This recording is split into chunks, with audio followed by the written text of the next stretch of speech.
Visa ഇൻ്റർവ്യൂവിന് വിളിച്ചു. Visa interview കഴിഞ്ഞു. സാധാരണ 15 ദിവസം കൊണ്ട് വിസ ഇൻ്റർവ്യൂ കഴിഞ്ഞ് വരേണ്ട മെയിൽ എനിക്ക് വിസ ഇൻ്റർവ്യൂ കഴിഞ്ഞ് പിറ്റേ ദിവസം വൈകിട്ട് ഞാൻ വിസ ഇൻ്റർവ്യൂ പാസ്സായെന്ന് പറഞ്ഞ് വന്നു. അങ്ങനെ ഓഗസ്റ്റ് 19 ഞാൻ വിസയ്ക്ക് വെച്ചു. 5 ദിവസം കൊണ്ട് എൻ്റെ വിസ എനിക്ക് കൈ കിട്ടി. ഈ മാസം 18 ഞാൻ ഫ്രാൻസിലേക്ക് കയറി പോവുകയാണ്.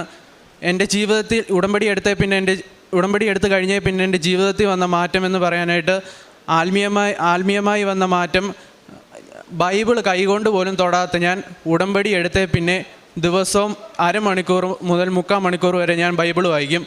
അങ്ങനെ 2-3 മാസം കൂടുമ്പം കുമ്പസാരിച്ചുകൊണ്ടിരുന്ന ഞാൻ ഇപ്പം 2 ആഴ്ച കൂടുമ്പം കുമ്പസാരിക്കാൻ തുടങ്ങി. കാരുണ്യപ്രവൃത്തി ചെയ്തതെന്ന് പറഞ്ഞാൽ എന്നെക്കൊണ്ട് പറ്റുന്ന വിധത്തിൽ ഞാൻ അർഹതപ്പെട്ടവർക്ക് ഞാൻ സാമ്പത്തികമായി ഞാൻ സഹായിച്ചിട്ടുണ്ട്.